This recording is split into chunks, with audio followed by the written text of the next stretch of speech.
walkthrough of the student experience for the Xello 6 to 12 platform, and then also looking at the educator experience as well. So what are some tools that you guys will have at your disposal, and how do you track what the students are doing in the program? So that's what we're going to do for the first hour or so. And I thought, it's not a very big group, so it can be interactive, and I'm happy to answer questions or receive comments and feedback while I'm doing the walkthrough. I think it's actually really helpful because I can pause and maybe dig into something a little bit more that you guys want to dig into. And they can I've got it set up so not only can you share the screen, but they'll be able to share the screen if they have their, if they have the program up when they're looking at something and they have a question, they can specifically, we can switch out and they can ask you based on what's on their screen. Yeah, that would be awesome. So if you guys are like logged in, I have two monitors, so I'm able to put things on both monitors and sort of watch and go through anything on the side. So it's helpful if you can do the same, and if you want to follow along in either your live educator account, or if you have received a demo account, you'll have a similar experience even in the demo environment. I do just want to make a disclaimer that we have a new dashboard for the 6 to 12 program that just went live last week. And so the demo environment that I'm showing you today has that new student dashboard. So yours might look different if we haven't moved your district or your school over to the new dashboard yet, since it's so new. So just keeping in mind, it's really just an aesthetic change. So it's mainly an aesthetic change, and so it will look a little bit different, but I'm going to go through the student side first. So let me just start sharing my screen, and we will jump in here. So you should see there's a line graph, and it says dashboard Xello menu on the left-hand side. Is that what you guys all see? Yeah, okay. I have a bunch of tabs open, so I just want to make sure I'm showing the right one. So we'll jump into, I'm using a 12th grade account today, but just disclaimer as well that the 6 through 8 portion of the program has a similar experience as the high school side. There are some tools that I will show today. I understand we have a bit of a mixed group, maybe 6, 8, and 9, 12 educators. So I will show some additional high school features that come with the subscription for the 9 to 12 students to take advantage of. And that has to do with college planning and college success. So that's would obviously not be available to the middle schoolers. So let's go in, and I'm going to try to touch on things like correlation to PACE. I've talked to Gail about the Power Act. I'm starting to understand this a lot better as well, and I want to try to talk within that context today, and so show you some things and how the program aligns. So I'm going to open up, I have to log back in. Just one moment here. I might have left it sitting idle a bit too long. Okay, so if you're logging in at the same time, or you're already in there, like I said, yours might look a little bit different. This is a new layout. We've shifted the lessons, Xello's lessons, up to the top, and then shifted things like assessments and career database over to the right-hand side. So just sort of putting Xello's lessons up front and center. And this is built-in curriculum. I'm going to talk about it as if some of you have an existing knowledge of what these lessons are. It is basically interactive lessons that touch on a wide variety of topics that relate to themes like social emotional learning, future readiness, career readiness, and career exploration. And a lot of these lessons tie nicely into the different competencies I've been seeing as part of the Power Act. So there are, for example, we're going to dig into a financial literacy lesson today, where we're going to show you how students can interact with a budgeting exercise.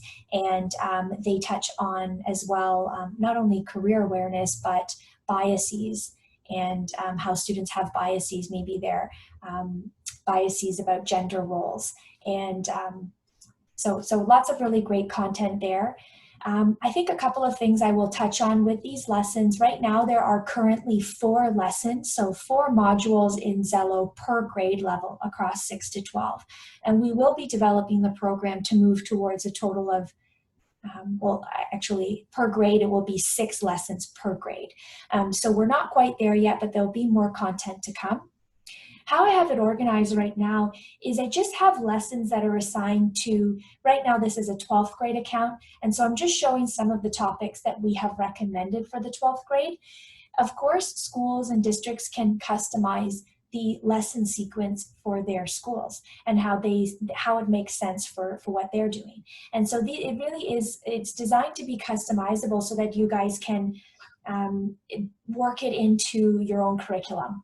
And maybe there's something that you're doing at your site that maybe another site is doing at a different grade level. I've heard a couple of examples from Gail that you might start introducing financial literacy in the 8th grade, and others might introduce it in a different grade. So depending on that, you can shift that module around to how it works for you. So students will access lessons right from their dashboard. I'll come back to this. On the right-hand side, and yours might just look a little bit different, you're going to see About Me, Explore Options, and Goals and Plans right across the top banner. So right across this way here. Same idea in terms of the tools that are available. So you have probably all already done the prerequisite activities of going through the assessment. So we have Matchmaker, Personality Style. Mission Complete is an extension of the Matchmaker. It is designed to refine the students' career matches. And so that's just an optional extension for them to do. Learning styles, they learn about their main learning style, and this is something that we pull through things like personality styles throughout the program as they're exploring careers, for example, or learning styles. We are giving them some suggestions and tips along the way of this is a pathway that you should consider with this kind of personality style, for example, or this career profile is well suited to this builder personality style, as an example. Skills Lab, this is something that will just be available to the 9 to 12 students. It's an additional assessment that the high schoolers can take advantage of, and it is kind of like an extension of the Matchmaker in a way. It's based on ONET's skills, and the students basically go in and rate how often they want to use certain skills in the workplace. So based on how they have responded to this assessment, it's providing them another filter to look at the careers database through. So when they're looking, they're not only considering, well, Matchmaker says these are my interests and these are the careers that I should choose based on my interests. This is another layer for them to consider. And I should really think about this career profile again because it doesn't match what I said, some of the skills I want to use. So this is an optional assessment as well. I've gone through and completed all of these on my demo account. I'm just going to assume you guys have done so as well. And ideally started to save some career profiles so that we can then dig into a lesson together in the next hour.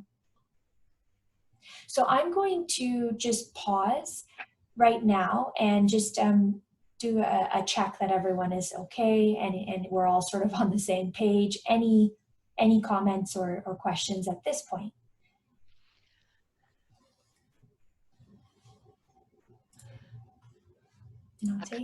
I'll take silence as a no. Oh wait, I've got a. Yes. Yeah. Can you hear me? Okay. Yes. Yeah. Okay. This under assignments and on this dashboard is where can be included the requirements under the career pathways under the Power Act. Because like there's a, you know, maybe it could be put under assignments, the check sheet for the 60 hours of internship that are required. There's a collaborative team project that's required. Maybe that for those some of those students that could be put in there for them. So this could also act as a portfolio for them. Yeah. Yeah, absolutely. And I'm going to show you guys that when we dig into this first part of this model, really Xello is designed in a way that these are, it's like a three-part model because we have them do about me as self-exploration and learning about themselves and what makes them unique. And then beyond that, after they've built that out a little bit, and they can of course do this over time, they start to have an understanding of what they might be interested in career wise or what they want to do after high school. And they go into that second part of the model, which is exploring their options, really realistically what is available to me based on my understanding and what I know about myself at this point. And then after they've explored their options, they have the space to start creating their own goals and start to do planning and taking those steps towards those future ready goals. So we're going to jump into About Me right now, and I will touch on what Gail was just mentioning. So we've done our assessments. This is a really good starting point for students, is to do assessments, whether you're in the 6th grade, 10th grade, when you're starting in the program, start with the assessments. You can retake Matchmaker and retake personality styles, for example, further down the line because people change. But let's start everyone on the same page and have them do some assessments. They'll do that, and then their profile will start to build out here in About Me. And you can see too, like I've uploaded a profile picture. I can upload a cover photo to further personalize the space. It's a really nice touch for them to make this their own. And it really is meant to be a portfolio that grows with them. So that's right up at the top here. I've done my Matchmaker. I have my career matches. So this is the interest inventory, and it's recommending some careers for me. It's just going to put the top ones here, the excellent matches, just showing a sample here. But students can, of course, jump in and dig into that and take a look and review the full list. I had mentioned that they can retake their assessment. They can, of course, they have an ability to reset it, and they can also go back and review. And the program is really designed for this ongoing reflection and review, and we encourage the students to do it.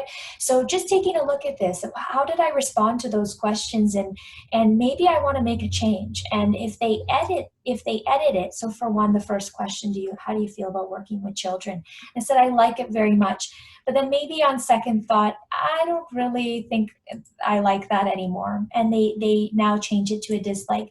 It is supposed to reshuffle the recommended careers depending on how significant the change is. So the program is dynamic that way, and it is personalized to the student. So I have some recommendations here. My excellent matches are appearing.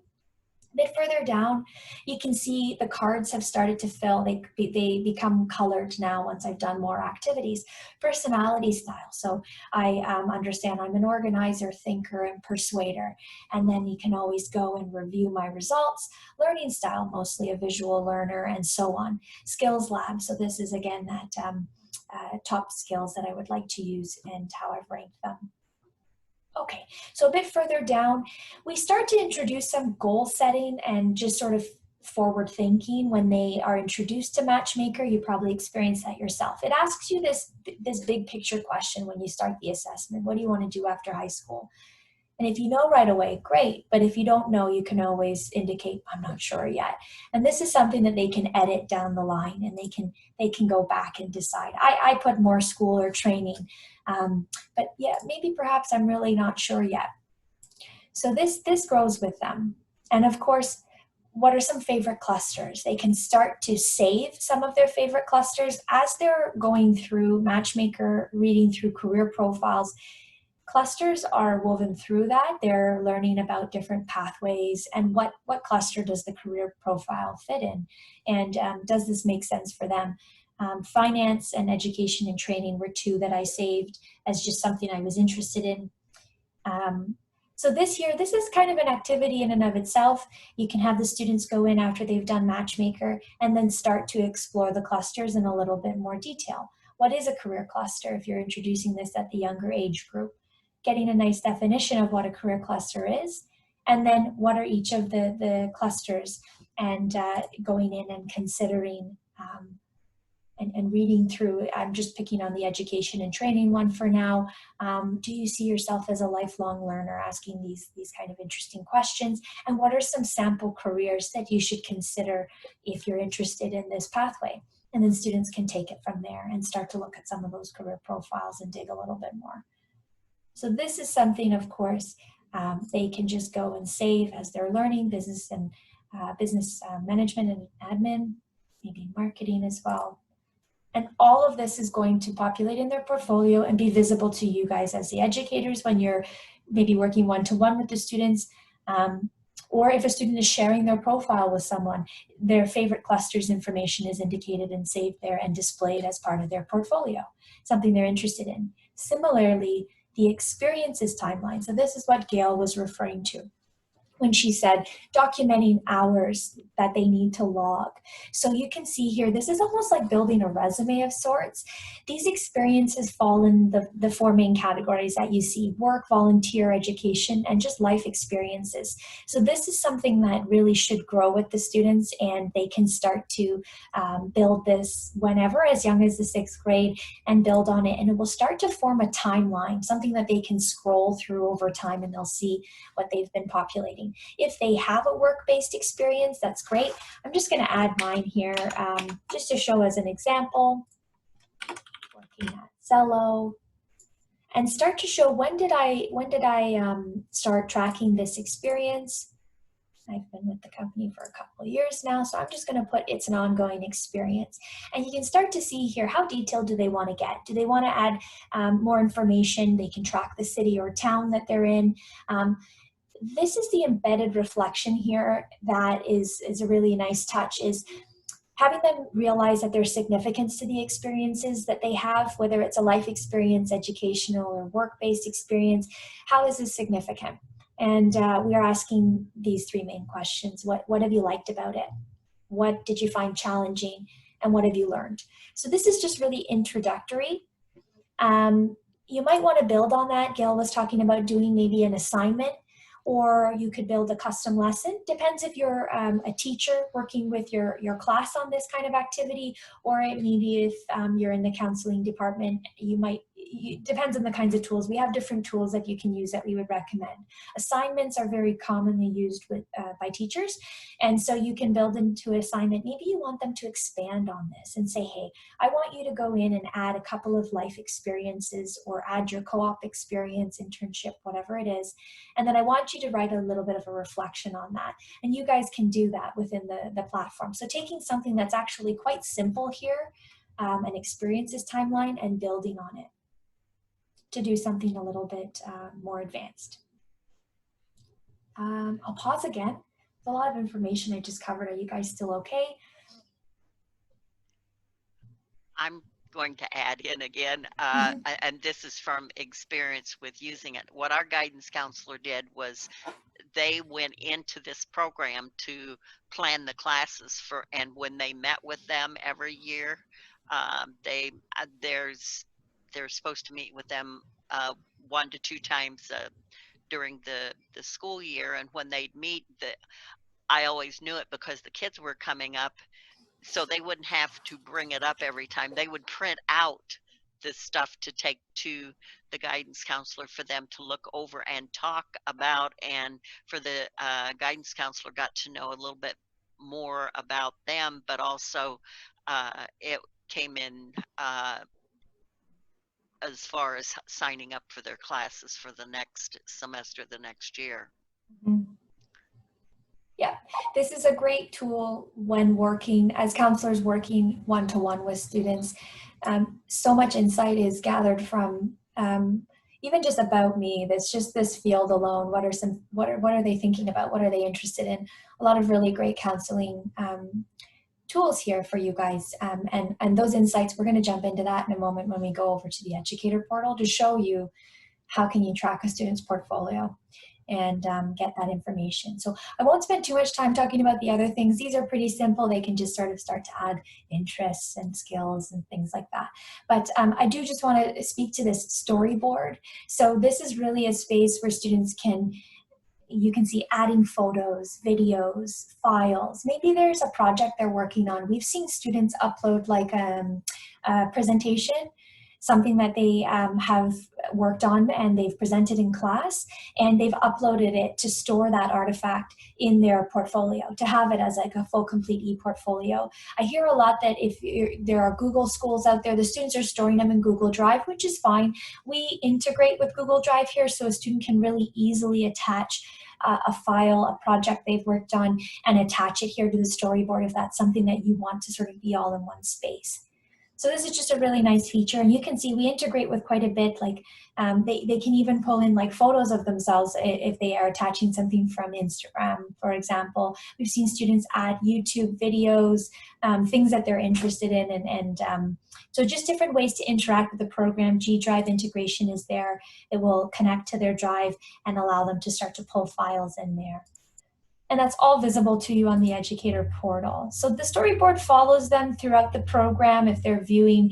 We'll jump next when we're looking at exploring options. They will see the storyboard at the bottom of like a career profile. Maybe there's something they want to attach, something they've worked on that it relates to that particular career. So I also would like to add that Sauk Valley Community College also uses this program, and so that they can, the student can transfer that file out to Sauk if they're going to Sauk, so that that counselor can see what kind of their history, as well as helping to guide them, and they have that documentation and portfolio also. Yeah, exactly. There's that continuity. Okay, so at this point, we've done quite a bit of work in About Me. We've started to personalize it, and let's now dig into some of our options. I'm just going to focus on the three main cards here. There's some additional information at the bottom that isn't relevant to your region. I just couldn't turn those two things off. So I'm just looking at the careers database, schools database, and majors. So you can just see it's kind of tiny probably, but over 500 career profiles are in the Xello database. Over 3,500 schools are here, as well as over 1,400 majors. And we keep this content up to date. We are updating this regularly. So let's just go into a career profile. I'm going to see my excellent matches are appearing first. Abuse and crisis counselor is an excellent match. I'm going to show you guys how a student can interact here and start to dig a little bit further. So they have this really vibrant image, and this is actually real imagery. We had a photographer that went out and interviewed people working in the fields, and then took their image, and so it's really nice to see people like kind of like live shots here, and we hope students might see themselves in the program as well. This isn't a typical good example, but we have some other profiles where we are representing males and females in non-traditional roles. This actually probably is a better one to pull up here. The nurse, so let me just see if I can go back here. Might be going off track here, but we do try to represent non-traditional gender roles. We have like a female electrician, a male nurse as an example. But let's just go back in here just as to use this as an example. I've saved this as a career that I'm interested in. It is an excellent match.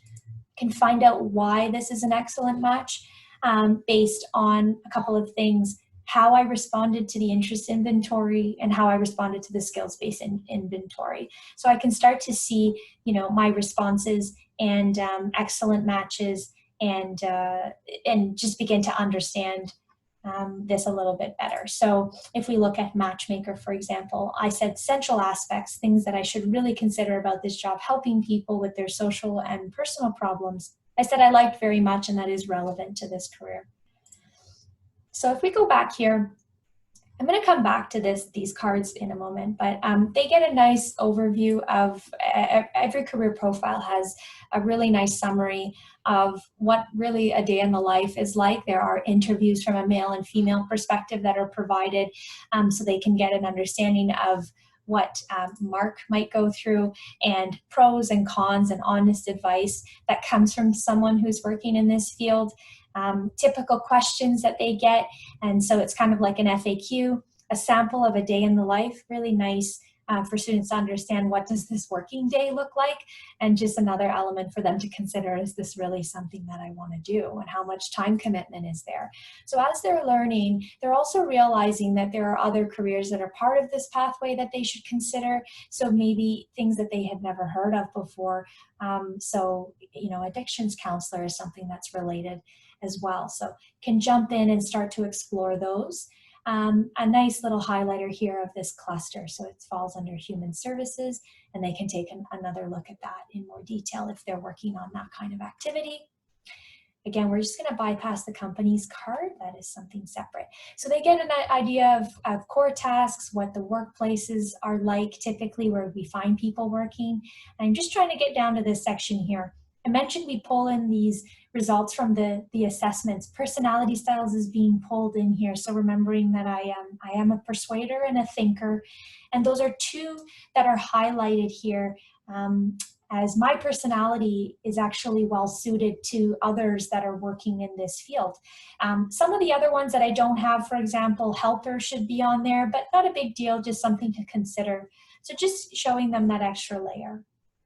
And then just going through, we have earnings information. It will default to your state of salary and wages, depending on how they toggle. So maybe they understand wages a little bit better than they understand salary, depending on the age group.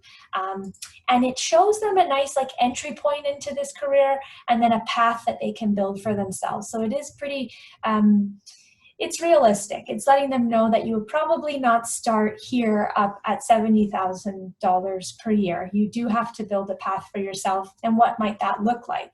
And what are some of the educational requirements? So just things like that. So we're tying in different aspects, preparing them to then go on to explore in more detail education and training opportunities, which is that sort of next part of the exploring options. So they do need some more education beyond high school, and what are some related majors that they can take a look at.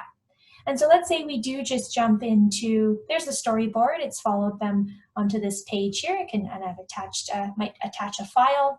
Let's just take a look at this major. Now we're jumping into that school's majors database, and psychology, a general degree in psychology has been recommended, and some of these options here could get a certificate, an associate degree, and so on. So now they're digging a little bit further and realizing, okay, so if I really am serious about this, I do have to consider this path beyond high school. Talks a bit about that major. We're going to scroll down. What are some courses that you would typically take? Things that they might not have ever thought of. Memory and cognition. People tend to specialize in psychology, and so what might they want to specialize in? Specifically child psychology as an example. So just getting them to realize all of the options that are out there for them. And then what's really nice is now we're tying in beyond the majors database, pulling in now the over 1,400 schools we have in our schools database is going to pull in here and default to Illinois to show them what is available locally, where can I study, and what programs do they offer. Let's say they know they want to go out of state. They can, of course, just toggle and change that here. But we have 51 schools that have matched that offer this general psychology program, and it's a bachelor's program. For the most part, there's graduate degree available. So just depending on where your students are at and their age, I think is really, this is going to be relevant to different students, of course. And so this is all preparing them to eventually start to create a plan for themselves as part of their portfolio, which is where we're going to go to next. We do want students to really dig in and consider all of these elements, and then they can start to map out that path. Have they decided that they want to go to any one of these particular schools? And if they have, they can now start to connect those dots essentially and do all of that within Xello. Okay, any questions, comments about how what the student workflow is like and how they'll navigate this program before we jump into the goal setting? Diana, is that helping you any with what you were looking for to find out today? based on your survey comments?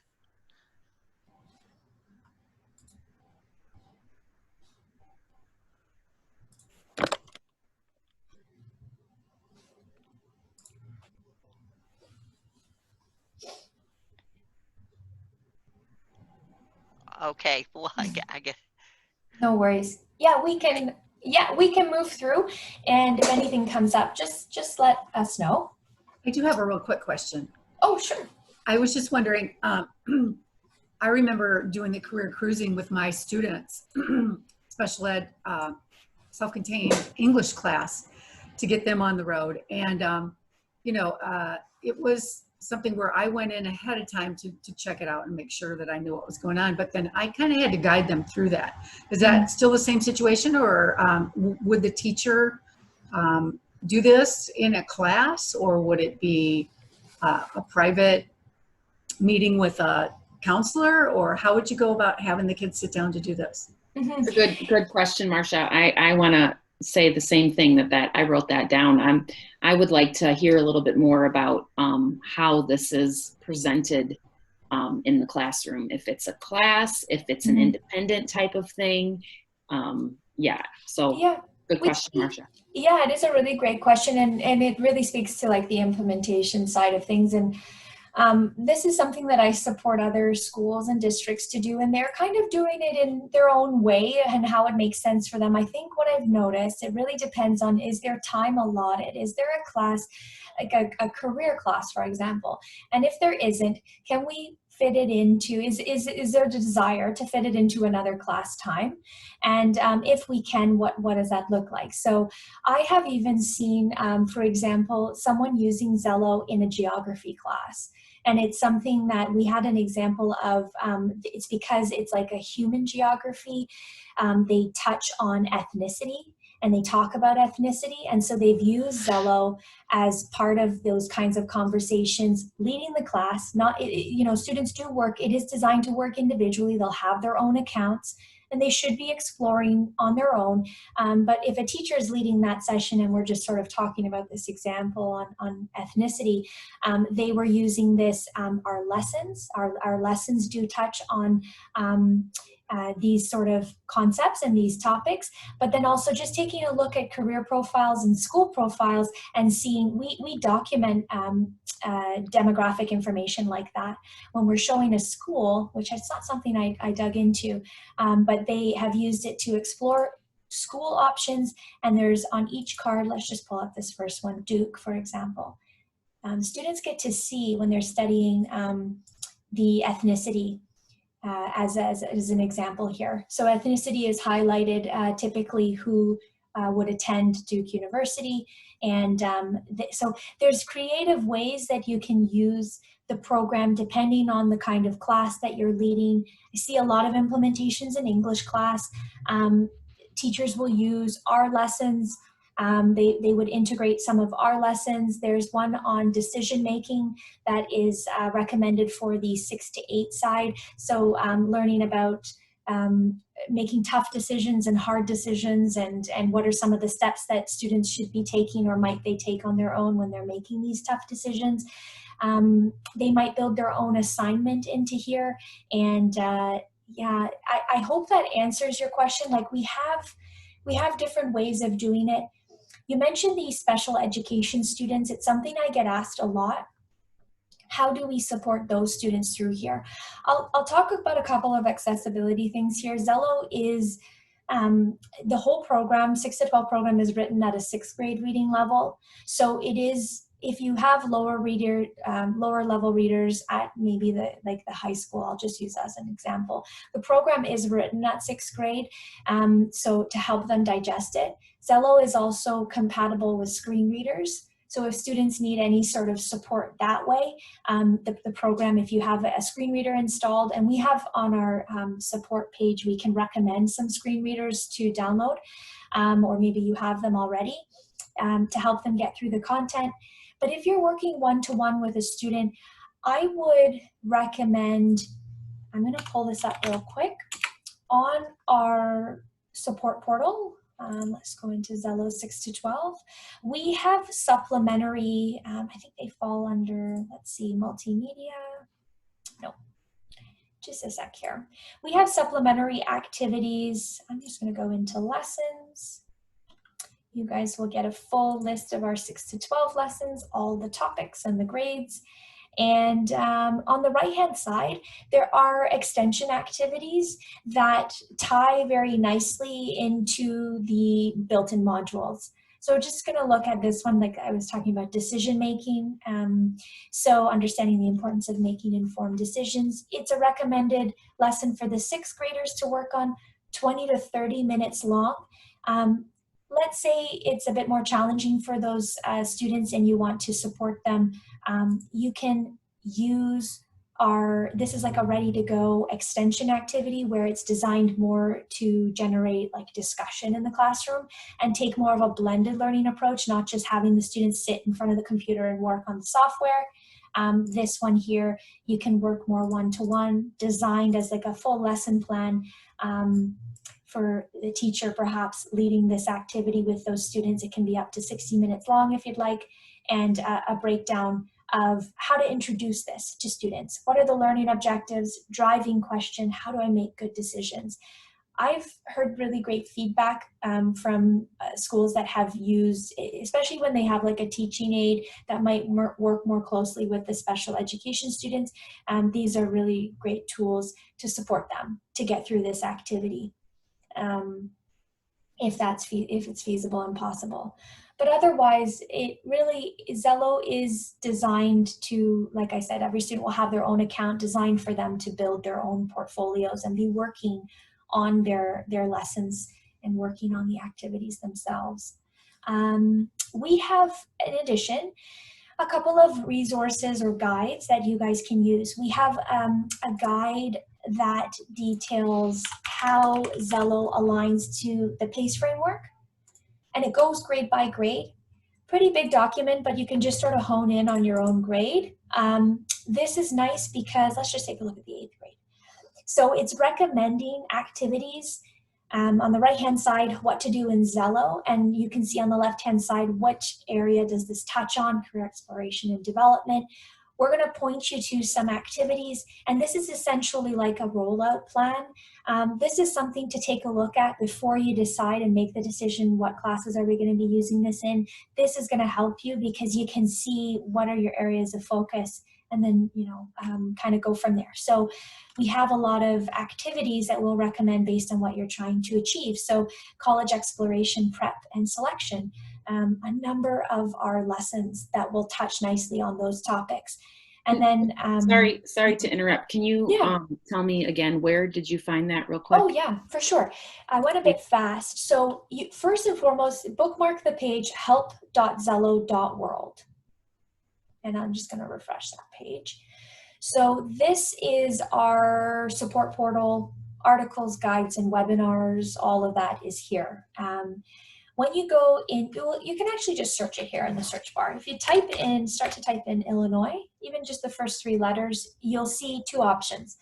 PACE correlation guide or the ESSA college and career readiness indicators. This is more broad, this is more detailed. So if we go into the PACE, and then you just download the PDF here, right from, and we're keeping this up to date as we're putting more content in the program. We're refreshing this document, so it is growing, it's getting bigger. And then you can just sort of hone in on what group you're working with. We start in the 8th grade, of course. And yeah, so a really nice breakdown and the titles of the activities, the things that you can be working on with the students. As PACE has outlined certain things and touching on maybe those competencies grade by grade. So yeah, you can see.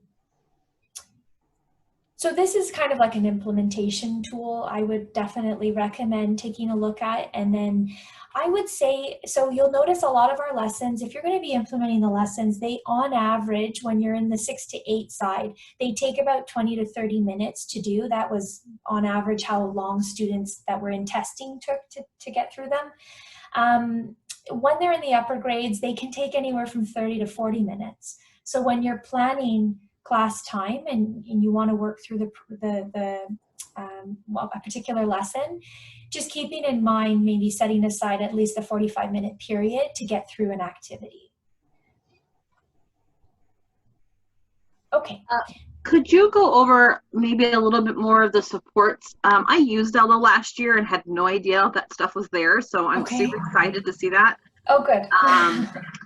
But I teach a career class in the 8th grade, and I teach financial literacy with 7th graders. And so I used Xello last year.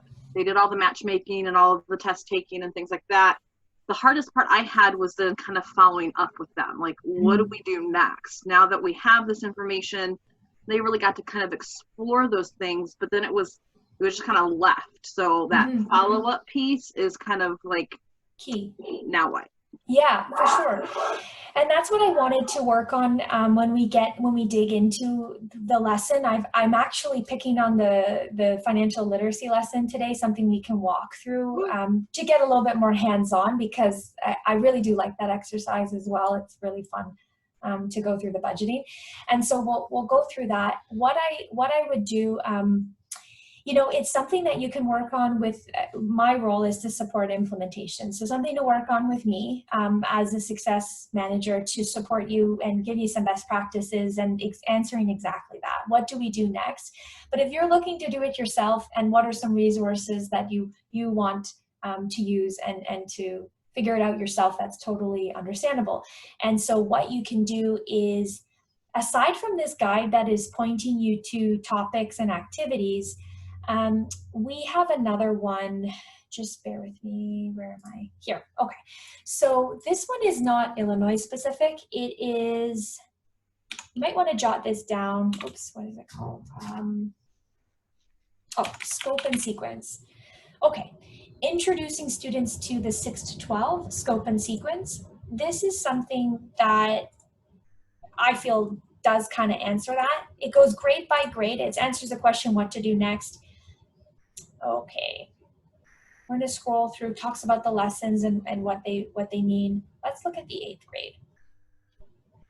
Okay, so if this is our recommendation.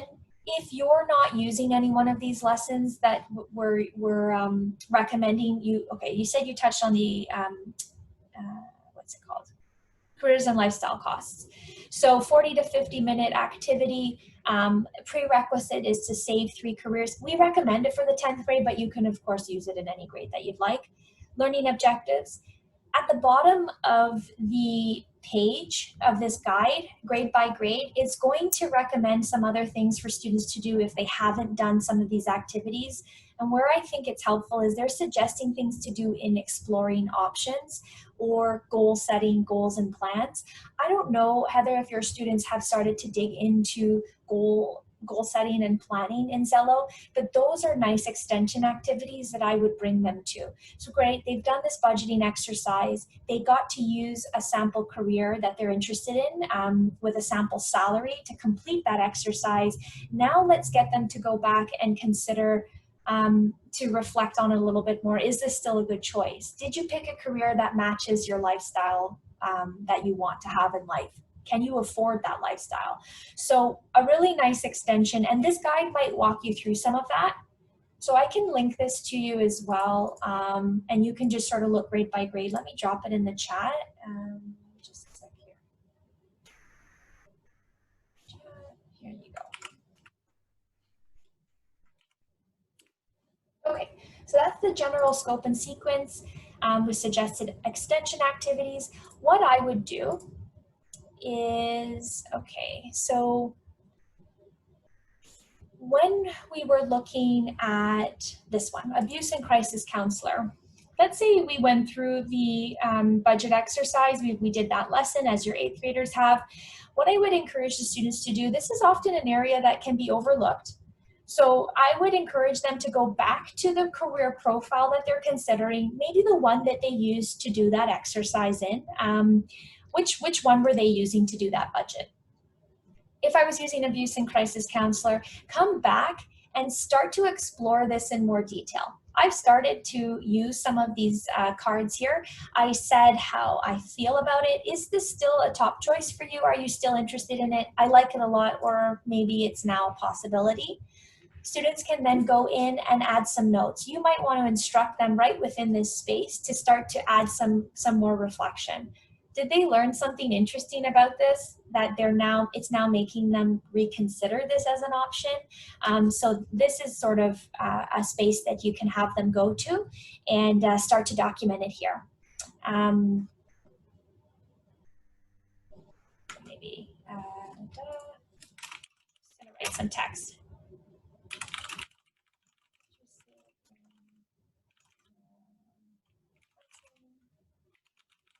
Just something simple. Let's just add that there to start to populate. I really like this extension. Important factors for them to consider. They just went through this budgeting activity. Money, how important is this to you? Did you learn something from that activity? Is money really a driving factor for you? Will I make enough money to support the lifestyle I want? They probably learned that, I really want that big house and that fancy car. Yeah, I don't think it's really going to support it. So I'm going to put that as a 3-star. Will I have work-life balance? That careers and lifestyle cost module touches on work-life balance as well and gets them to consider, is this really important to you? And how do you feel about it overall? And they can just sort of start to go through these. So that would be, for me, the logical next step and where to take this if your students haven't already done that. Yeah, education. Will I want to complete the required training? How do I feel about that? Do I want to go to a 4-year college? Yeah, great, fantastic, 5 stars, or maybe not. So maybe, is there an alternate route that I should take if I don't want to go to 4-year college? And then, yeah, some other questions. Making a difference. So this is so important too. I know, especially nowadays, like, how will it make them feel if I'm in this career and going down this path? Will I be able to help people? And does that matter to me? Do I want to improve the world and be significant? Yeah, that's a 5 out of 5. I really want to do that. And I think I can do that with this career. So I'm just going to start to add some of these in here. And so it'll all start to populate and they can continue to go on. Did they find a really interesting article on this, or have they done their own research? They can start to tag that here, attach files and stuff like that, related videos and so on. So this would be, for me, the next step. It's not enough to just save 3 careers and be done with the portfolio. I think they should always come back and build on that. So that's one way they can do it. Another way is to go into the goals and planning section and start to create some plans and map out some of the steps that they're going to take. I started a few here. Once they take a new create a new plan, they can choose, is this a career-based plan, school, or major? I think at the 6 to 8 level, they'll probably be focusing on careers a little bit more, and then obviously building on that. If they really are considering certain colleges that they want to go to, build on that and create a school-based plan. So if we're just starting introductory, let's call this, we might be doing the psychology field. Let's call that plan psychology. And now it's going to start to pull in their saved options, and they can start to, map out what is their dream career and what might they want to do. So I really like the psychologist one, and that profile was saved to my portfolio. So I'm going to pull that into my plan. I started to save some schools that I'm interested in. I do know for a fact, let's say, that Illinois State does offer the psychology program. If I want to take it one step further and say, yep, I'm going to tag this as a school I'm interested in, fantastic. If I'm not ready to do that, I can just skip that step. I'm just going to do it anyways.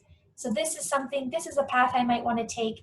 And remembering, I explored 2 options, like general psychology major, and I also took a look at counseling psychology. I really want to do counseling psychology. I'm going to add that to my plan. So now I've covered all 3 bases. I'm mapping out a sample pathway I might take, looking good, and I'm ready to create this plan. So now creating the plan is adding it to my portfolio, and the counselors can see that on their side. What are my thoughts? Let's add some thoughts here, and they can attach files. Like I said before, they might have already done some sort of project on this. If that's the case, attach their work here as a storyboard file, but they can also just journal. and use this as a space. I really like child psychology. Let's just put in some words here.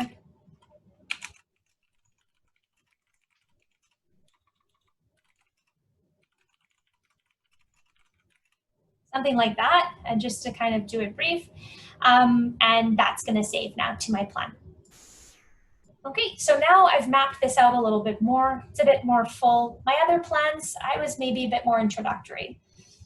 So they can create as many plans as they'd like. So I hope that answers the question and kind of gives you guys an example of where students can go with this. Okay, so I did want to cover a couple more things and then go into the educator tools, and then we can jump into a lesson together. So high schoolers will have a bit more at their disposal. Even 8th graders can take advantage of Course Planner. This is something that we will help you to set up if you want it at your school. It comes with a subscription, and we're happy to help you to set it up if you want your students to do a bit more in terms of goals and planning. 4-year planning tools can start, like I said, in the 8th grade, where they're mapping out the 4 years that they'll take in high school, what courses they're going to take. And so we customize the planner to the high school course guide.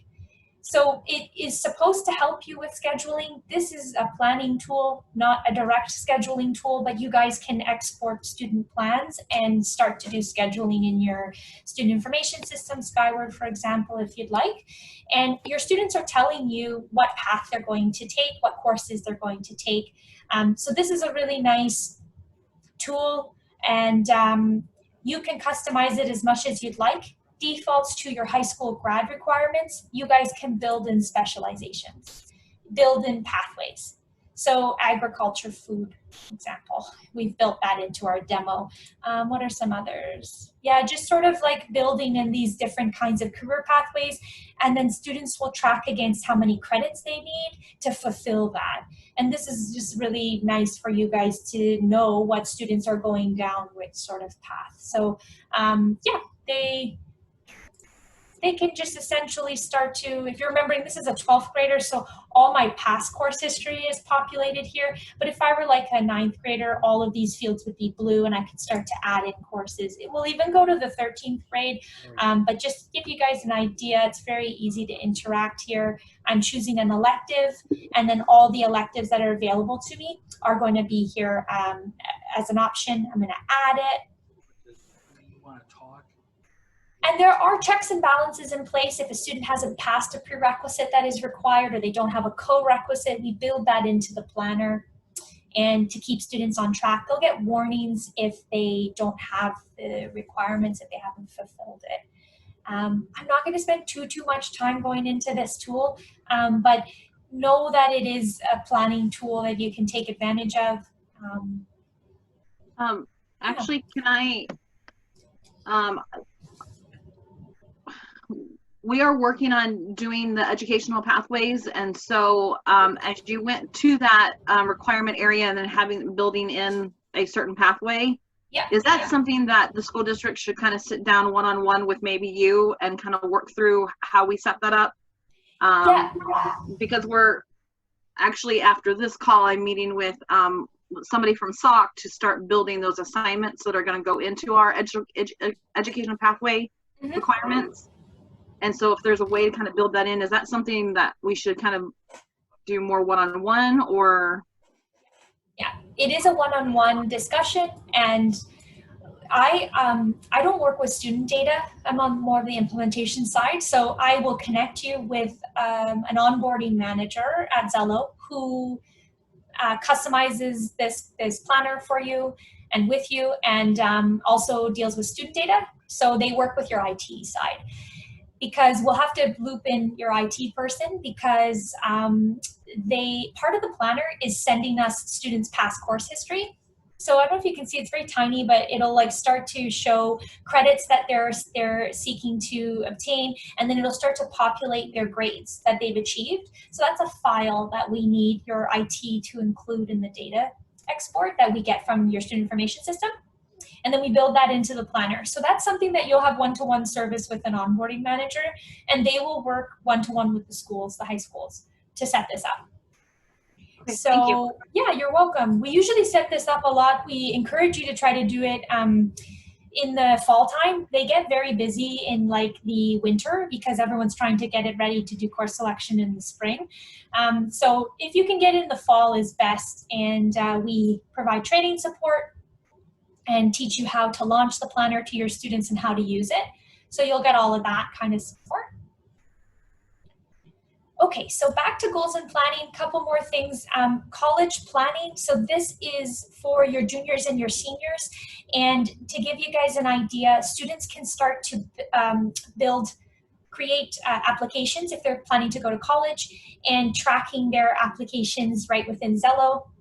They get like a list format as well. What are the school requirements? Do they need to request transcripts get sent to the college of their choice? Do they need a letter of recommendation? Things like that.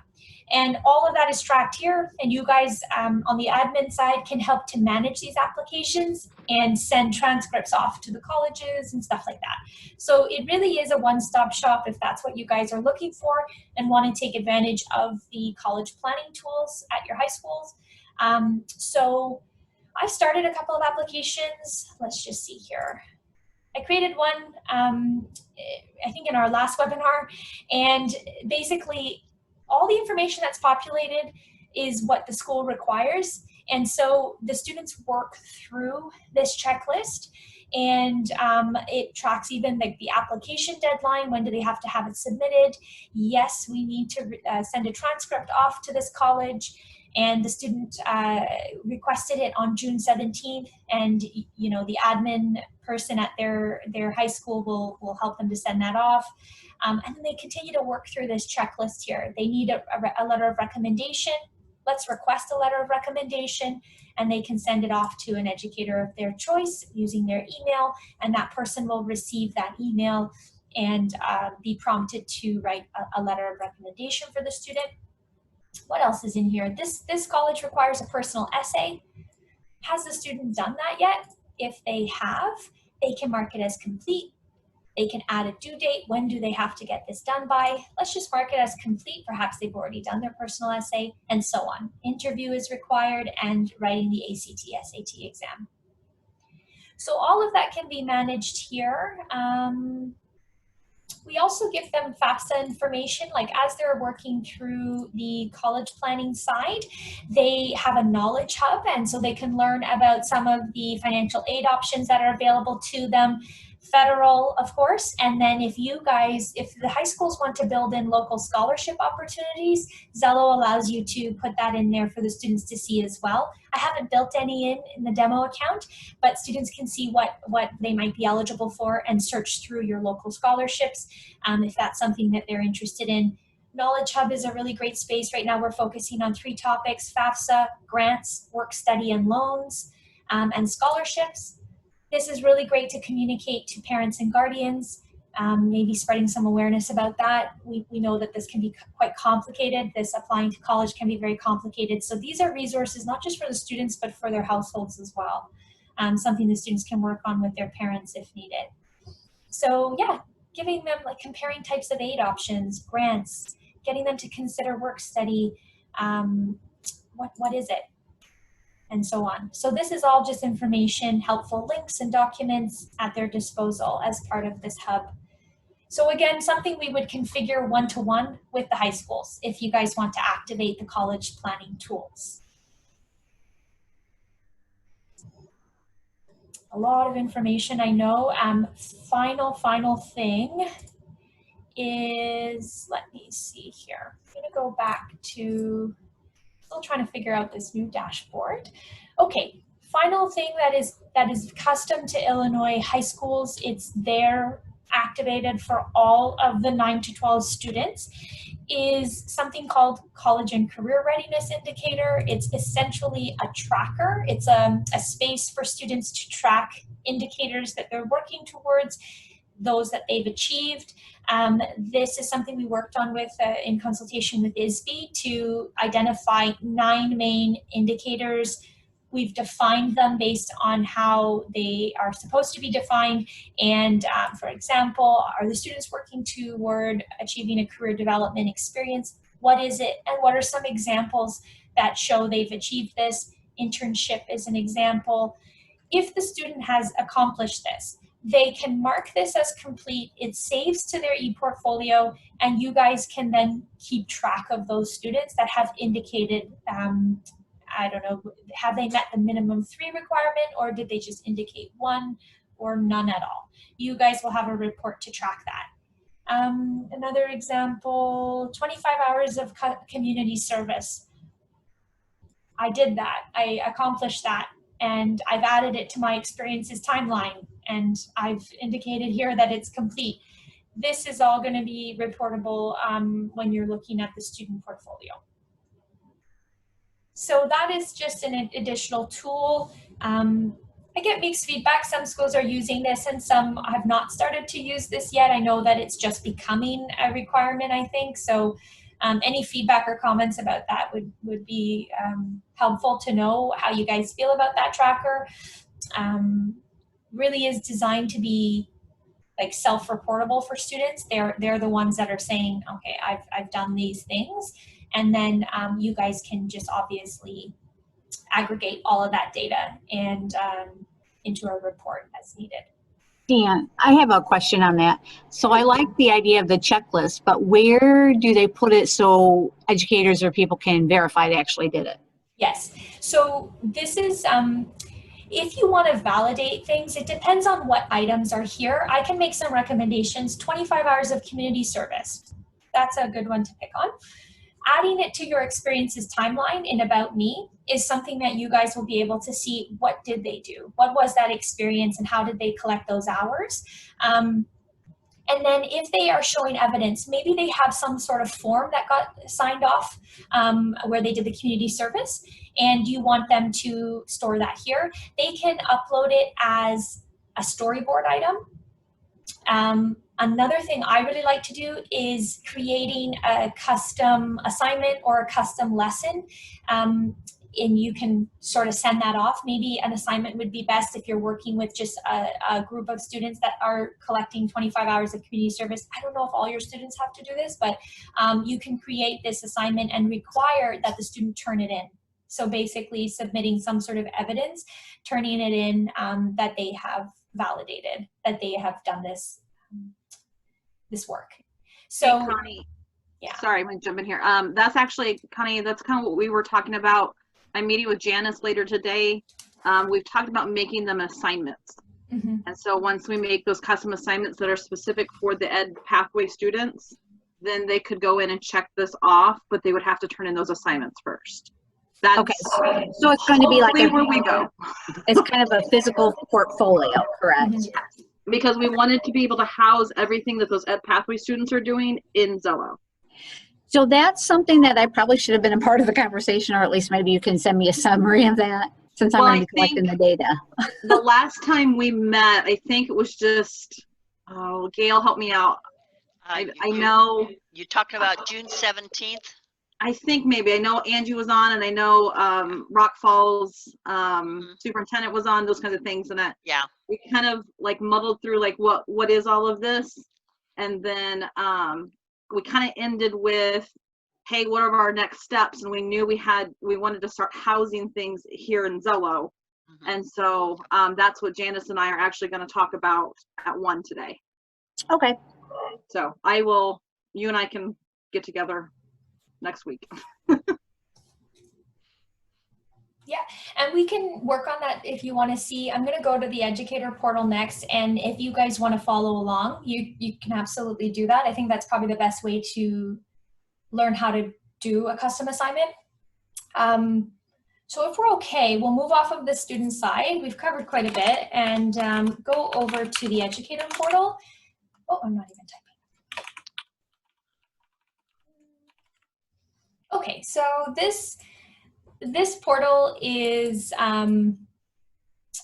it's really got everything that you need. I would say a lot of quick links here on the main dashboard for commonly used tools and reports and resources that we just see used all the time. Adding assignments is always a useful quick link here. Quickly adding an assignment and assigning it to your group. Maybe you're creating a group. You just use the example of an Ed Pathway group of students. You can then take your roster and narrow it down, throwing those students into that group so you can track them separately. Demo students. You guys will have your own set of demo students. You can go in and explore activities in your own environment that does not impact real student data. Maybe you're doing a demonstration, hosting a training session, or you're just simply showing a student how to do something. This is where you're going to do that. Easily searching students by name or ID in the universal tool. Okay, so what we're going to do is go over here. I'm going to show you, I think, a couple of features that you'll use quite a bit. So either you're adding groups here, or you can just do it from the main menu here, student groups. We've probably got a bunch that were created, yeah, in the demo. So we've started to just go through and create groups. Anyone with a standard user type or a highest level admin type can do this. They can create their own groups. Teachers can do it for themselves. So creating groups, label it anything you want, and pulling in students. If you're working with a very small group, you can easily pull in them by name, or you can select them from the full roster at this school site. Maybe filter, you're just looking at the 9th graders, or you're only showing students that are assigned to you, whatever it is, and you're pulling in students that way, and you create your group. I'm gonna close that. After you've created your group, you'll want to track them separately. So I'm going to jump past and go down to reports at the bottom. Some of the commonly used reports I'm going to show you will start in student work. So there's a lot of insights here, and I was talking about that before. Like, you guys can use these insights to plan activities at your schools, or just to simply, when you're working one-to-one with students, you get a lot of information. It's going to start pulling in like averages, or like the common suggested careers. For example, top careers that are in our demo environment. We've got a lot of computer scientists, investment advisor, or a business systems analyst, for example. You start to see trends, things that students are interested in on average, and pathways that they're interested in. You guys can dig into any of their assessments, skills, personality styles, and so on. Do you have students that are typically saving the same kinds of schools that they're interested in as well? This report is going to show you, and you can dig into more detail, what schools students are interested in. Okay, so a bit further down, when they're creating their career, schools, or majors-based plans, this is a handy tool. You guys can start to see, like, this is just showing only 29 students have done a career-based plan, 17 have created a school-based plan, and 1 is focused on majors. If that's something that you guys are wanting to implement in that goals and planning section, that's a report that you will use. A bit further down, these are these optional features: course planner and submission if you're doing the 4-year planning. Have your students submitted their plans yet? Did you have a deadline that you wanted them to submit their plans by? And we've got a lot of incomplete students here right now that have not done their plans. So just some really good snapshot information to keep you on track depending on what features you're going to be focusing on. The very bottom is our college and career ready indicator report. So I was mentioning the students are self-reporting, and that from that form of them checking off that they've completed indicators, it's going to populate here. We don't have a lot of demo students that have completed data, but you get a sense here. We have a lot of students that have indicated 0. No indicators have been met. So when you see that, it's something that you know you need to focus on. Draw attention to this fact that your students need to start going into that form space and populating their information.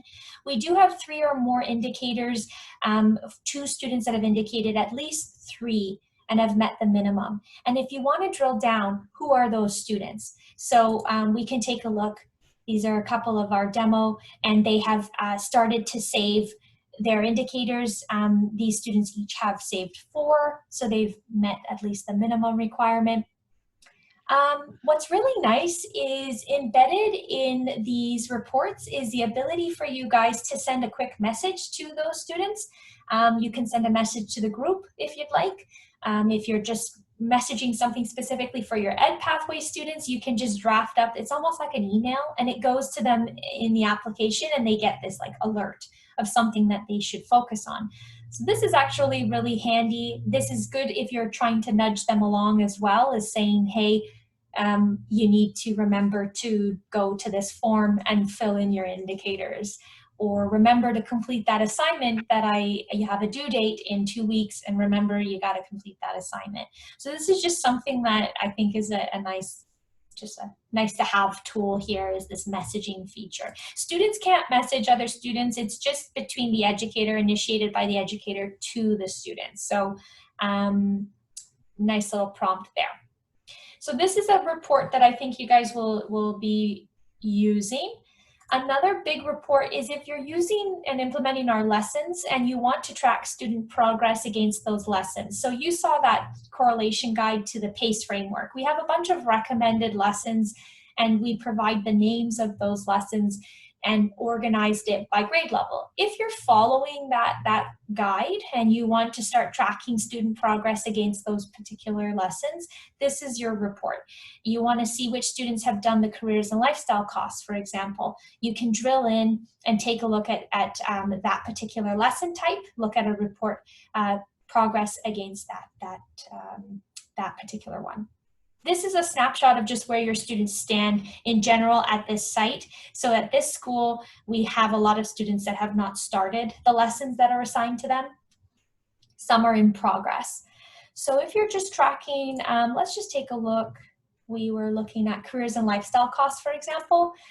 Then you can get a nice report filtering in your students. And this will start to track their progress. I don't know if we had any in here. Yeah, we have one student that has completed this lesson and one student, for example, that is 29% complete.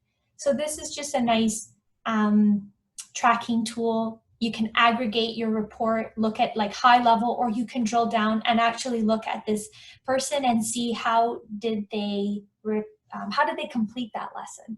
And you guys get a nice full summary of their reflections here. Questions they were asked and what were their responses. This is that budgeting exercise. So you get to see their sample budget here. Not too bad. They had $314 left at the end of the month based on all their expenses, and just some reflection questions here that you can dig into. I don't know, Heather, you might have used this report before, this lesson progress report to track, oops, sorry, I was on the wrong page. But this is, yeah, just this very handy. Maybe you're tracking just by a grade level. So those are a couple of big reports. We also have a report on assignments. If you are creating your own assignments, you can see where students are at, what was the last submission date, how many submissions do you have? You know, for example, one student out of 230 did the community service. This is an example of how you can get that validation that the indicator is met. We went ahead and created a custom lesson or a custom assignment that says students need to validate that they have met the 25 hours community service, and assigned it to a bunch of students just as an example. And then you can start to just sort of track their submissions. You'll receive any attachment files that they send to validate forms that they're including will be visible here under the assignments report. And I don't know that I want to go into too much else here because it's quite a bit of information, but I'm happy to if you want me to dig into anything in particular. Just let me know.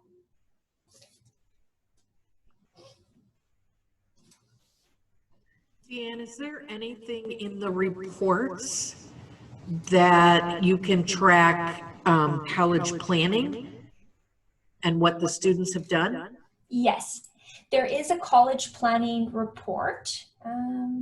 Or for example, even scholarships or college applications, things they've done? Yep, so you guys can manage all college applications in the college planning feature here from the menu, and looking at, we're talking about 3 main buckets right now.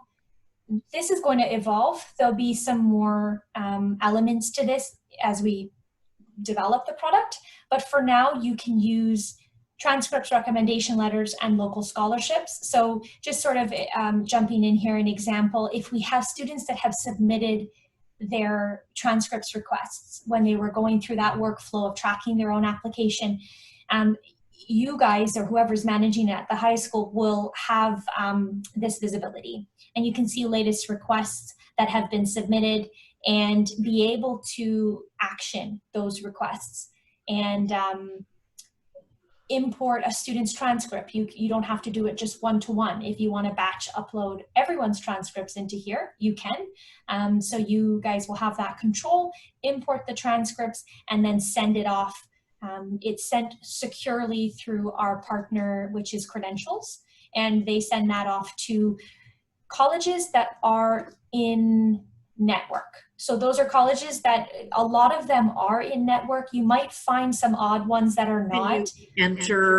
Can you add out of network colleges then? So if we had an out of network, all of these examples are in, but if you had an out of network, when you go to send it to the institution, you'll probably have to send it either by mail, or I think email is an option as well. So if you guys run into that, then it just will be a prompt for you, and you can also just see the request type. So, but Credentials works with a lot. I can't think of how many are in their network, but there are quite a bit that are in the network. And so you guys will be able to just send that right off to the institution after you've uploaded the transcript. And we have some checks and balances. There's like an example here. If a transcript doesn't match the student that we have in Xello and the transcript that you've uploaded, maybe there's like a name discrepancy or something with the ID, it will, it also alert you to that as well. We have 36 unmatched just because it's a demo environment, it's not real data. You might have an odd one that is unmatched, and you guys will be able to like explore that and figure that out. What are the ones that you've sent off already, and just start to track that here. So this is one way to keep on top of that. The next element is recommendation letters as well. I'm sorry, I don't have any examples here, but as recommendation requests are here, you can't read the recommendation letters that are written by other people, but you can just sort of see the requests that have been submitted. So just sort of high level, what students are requesting and where are they at in the college planning process. That's really how the report is designed.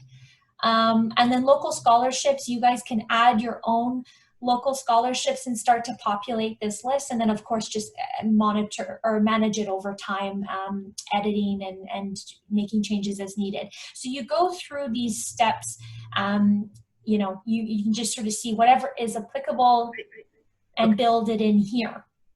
I looked at that a little bit because to enter ours. So we have a lot of the same scholarships yearly, but we don't open them up, say, till February 1st. I noticed there wasn't a start date on that.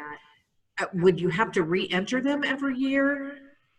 Oh. Or is there a way to, like, once the deadline is passed, can I hide those until the next February 1st and then just make any necessary changes? Oh, okay. I don't know about hiding it, but you should be able to edit this. But let me find out for you, because I'm not exactly sure, but that is a good example. So it's obviously, so to prevent you having to re-enter it every year, I totally understand. Yeah. Yeah, I think you can edit this field, but let me just get back to you on that, if that's okay. So to create a new deadline for the following year, but we don't open them until February 1st. Yeah, it's about like actually opening it up and having it available to students. Got it. Okay, let me find out for you. And sorry, just who was asking that question? I'll make sure I this is Dee Dee. Diana, I think I'm in as Diana. I'm in high school. Okay, great. Thank you, Diana. And Okay, so let me get back, and then what I'll typically do is I'll share information with Gail as well, and then you can sort of distribute it to others so they know. But I'll make sure I tag you, Dee Dee, on that. Let me just find out for you this notion of like opening it up and and controlling that.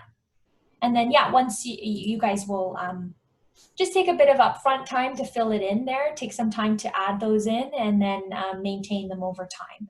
So lots of tools at your disposal, even courses and diplomas, so many resources. Can I interrupt here. real quick? I'm sorry. Oh yeah, no problem. I'm sorry. Under the college planning, because I'm following along on my own computer, on a different computer, all that comes up for me is local scholarships. I didn't get like the transcript or whatever. Is that because of maybe my usage level? You know what? I'm going to have to take a look to see if it's been enabled at your school. Okay. So this is Connie? Yes. Okay. And I don't know if it's just because I'm just like a teacher, not an administrator. Could that be why? It's probably the onboarding manager has to actually like activate it.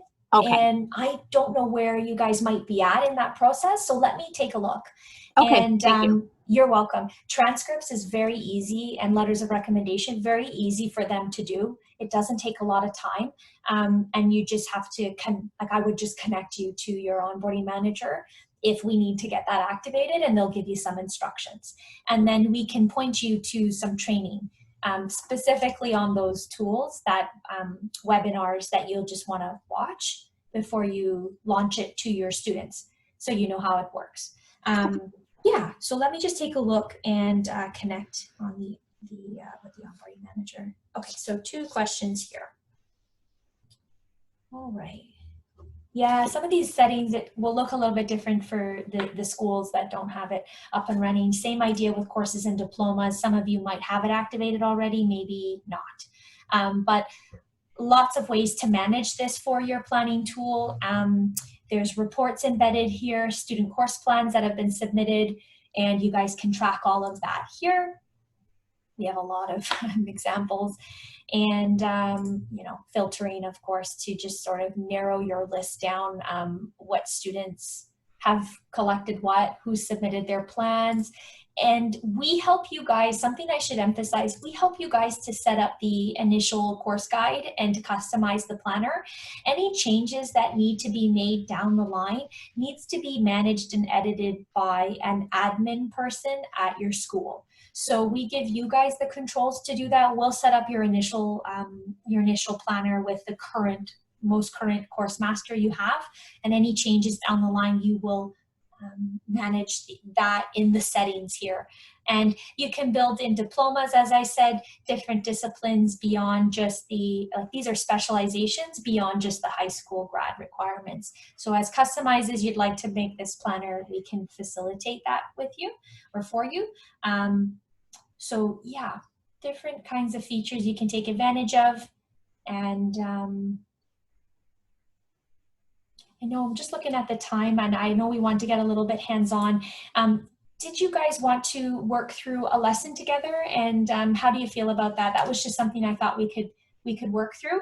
And or anything else you want to particularly focus on, I'm happy to shift gears.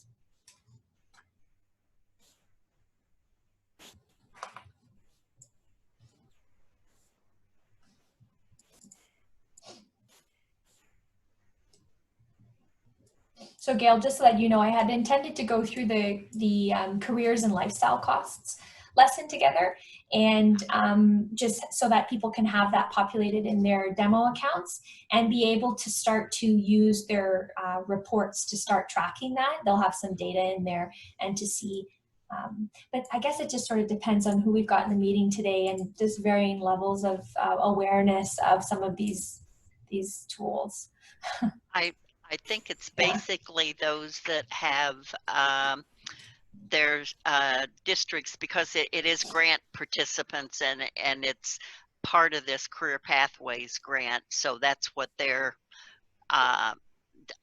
kind of their focus as far as right now. If it's different, please speak up, because I know we've got Dixon and we've got Morrison, and then we've got the ROE, because part of us are part of the grant also. Stacy and I are part of the grant, and then Marcia is she works with special ed, and I knew this would be one of those areas that teachers might like some assistance with. Mm-hmm. So that's kind of the audience. Yeah, it's mixed. So what do you guys want?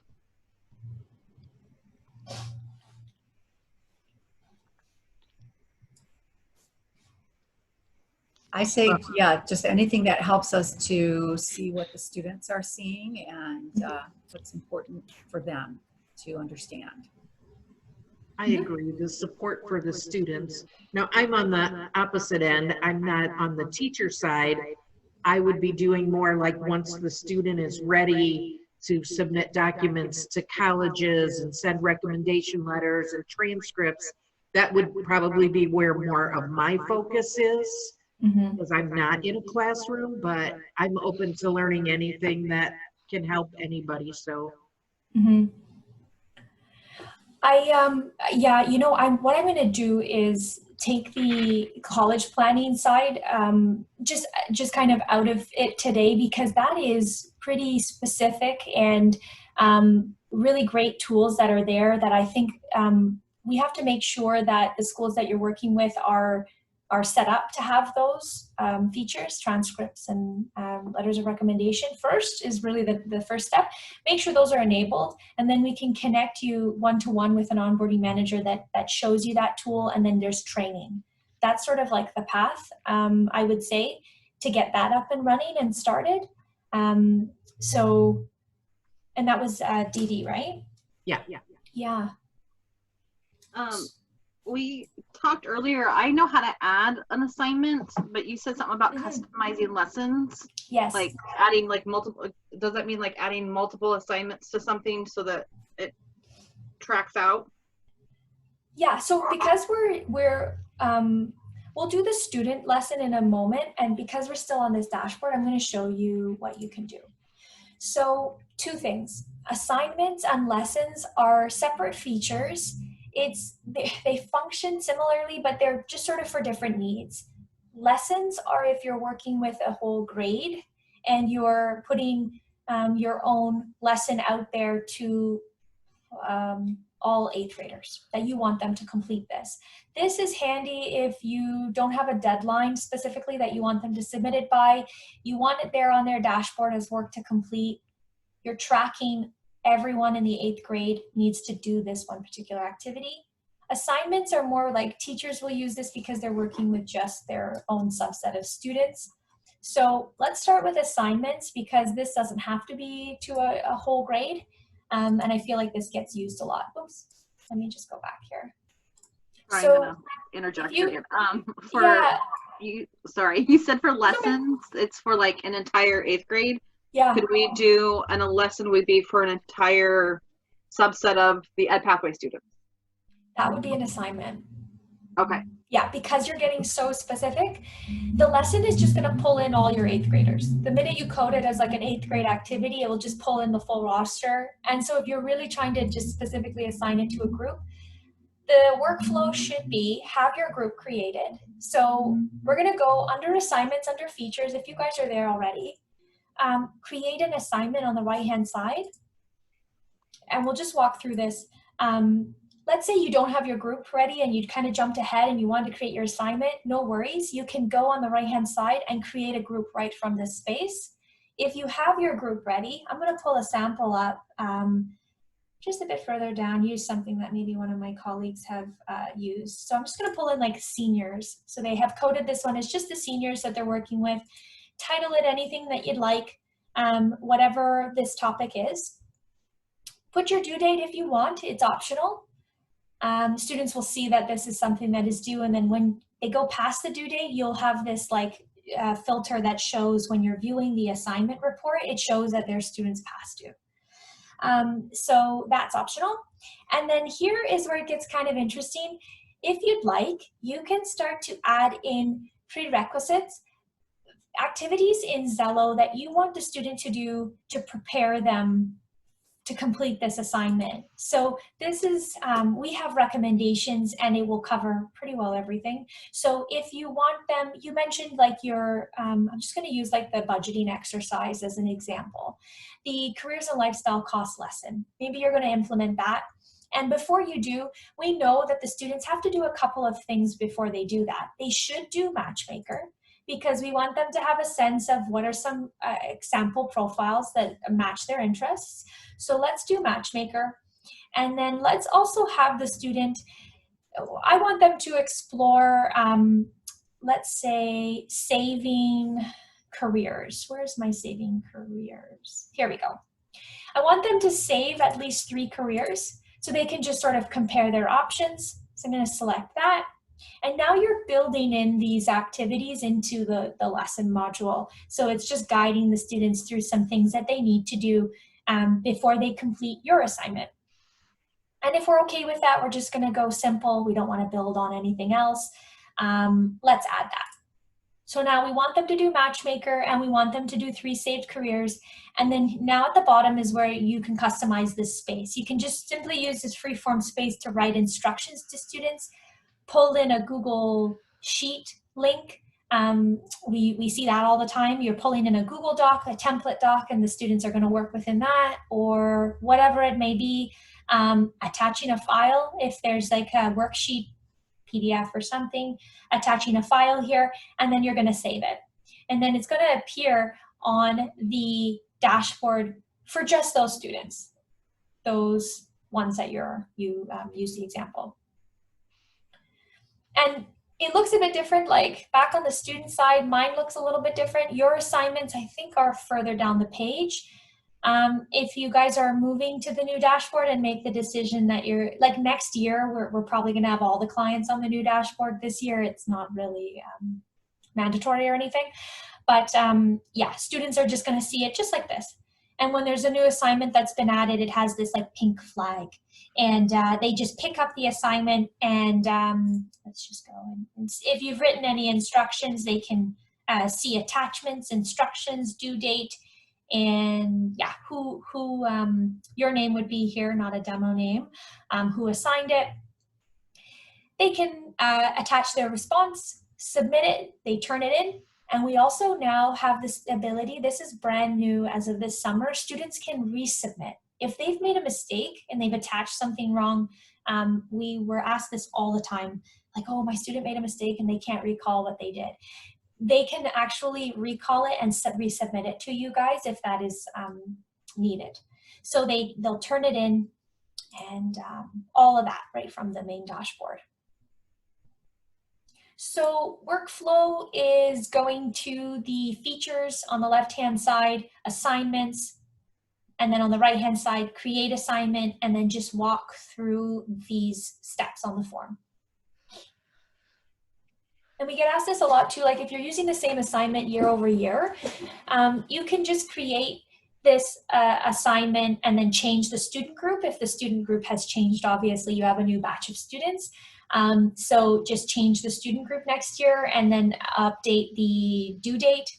And you can just sort of keep reworking that assignment if you'd like. It's not like it just has to be one every single year. Just something to keep in mind. You guys can just sort of keep tracking that. Any other questions, Heather, or do you feel like it's something that you're going to take advantage of this year? Yeah, I know that for the ROE, building this ed pathways out and making sure that we are having documentation on that students are completing what they're needing, and that kind of that last meeting that I believe we had with you too was that you know, this was where we were going to house those things, and so it was just really the how can we make sure that we are keeping track of all of those requirements. And so this is where we'll do it. We'll put add a new assignments and do those things. Yeah, add your new assignment. There was an example that I think it was Connie just mentioned, logging hours. So validating that the student has logged those 25 hours of community service. How might you guys want to do that and keep them on track? One of the ways is you can create a custom assignment, same kind of workflow, put it to your group, the students that need to fulfill that requirement. Title it something like 25 hours of community service, let's say. Here, when we are working with these prerequisites, we're going to take out these guys. The one that you want to focus on is right here, volunteer hours. And you're telling this, your input here is how many hours are the requirement. So 25 hours, you're telling this students to do 25 hours. You're adding this as a prerequisite. We're going to add it. So it's just one prerequisite, really simple. Are there some instructions here? Is there a sample? Is there examples that you can use to guide the students? What is valid? What is actual evidence that they've achieved this? Something like, please upload or attach, whatever wording, upload your letter signed by whomever. So that is a requirement you're telling them, and you want them to put those hours into their experiences timeline so it's part of their e-portfolio. So this is how you're going to control that and create these kinds of activities and make sure they're validating what you need them to validate. Complementing this is going to be that report, just as a nice review. Right now, what we looked at before is that report that tracks the CCRI, those indicators. There's that particular report that will say, yeah, these students have checked that they have met this 25 hours of community service. So it's just sort of twofold, tracking this assignment and tracking that report. Can they attach multiple files? Yes. Yep.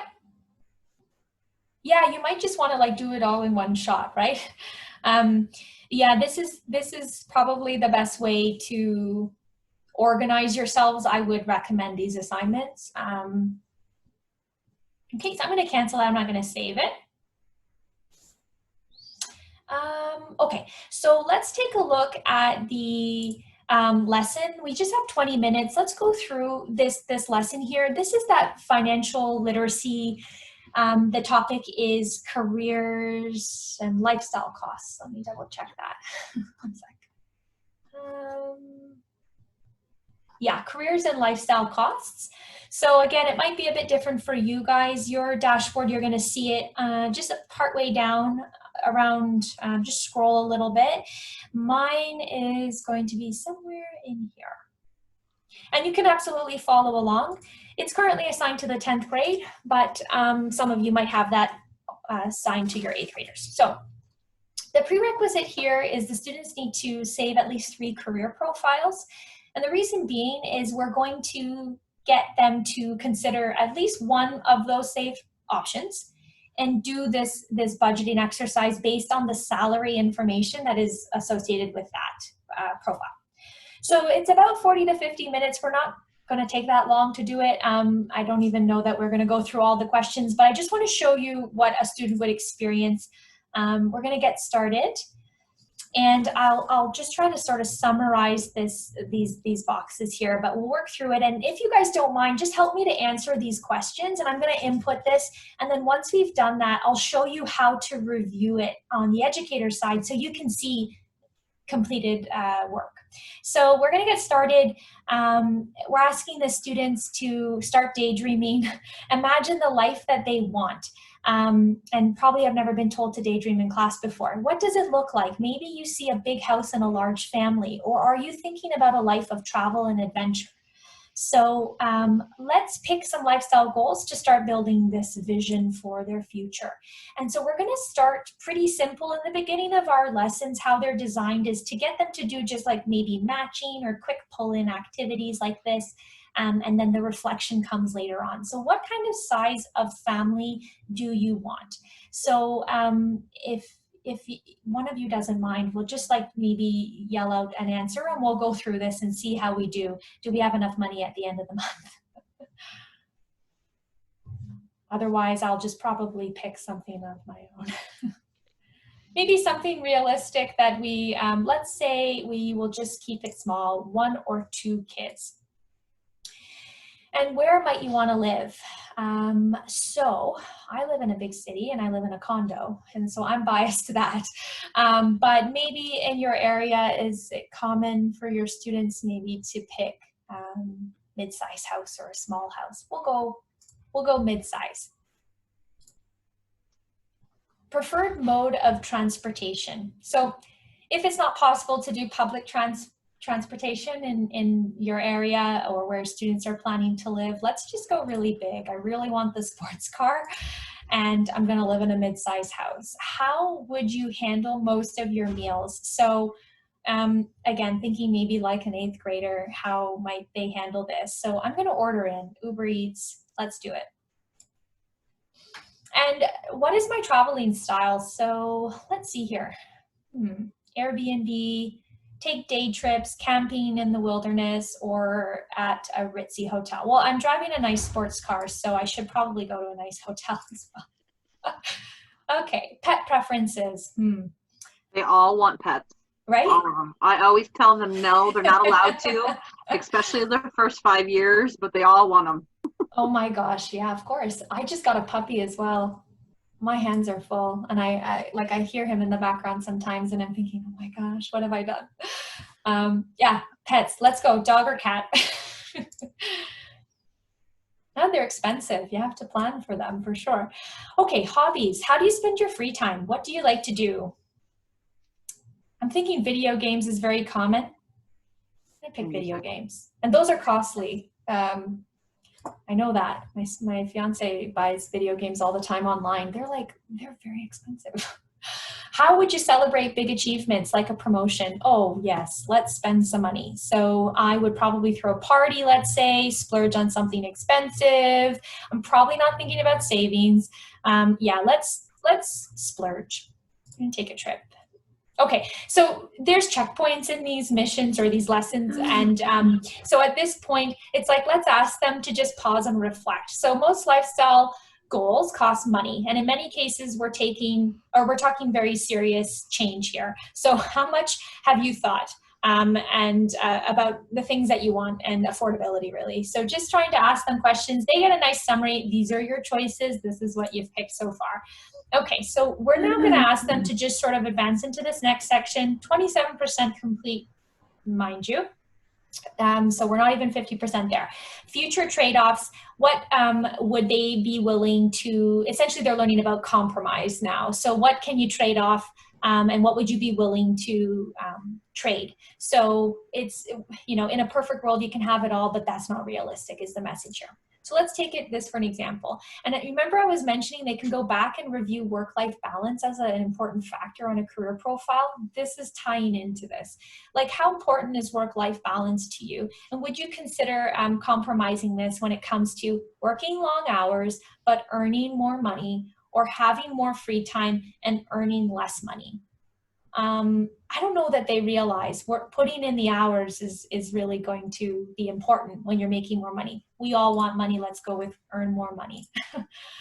Transportation, would you be willing to compromise this? I picked that sports car. Would you work a job that you dislike to buy the car of your dreams? Or would you work a job that you love, absolutely love, and you're going to take the bus? Probably going to, again, I'm car focused, so I'm going to pick that one. And then location, thinking about where you might want to live and work. Location is so important. So would you have a low paying job in a city or town that you absolutely love, or go with that high paying job in a city or town that you don't really like? You don't like that lifestyle, but you want that high paying job.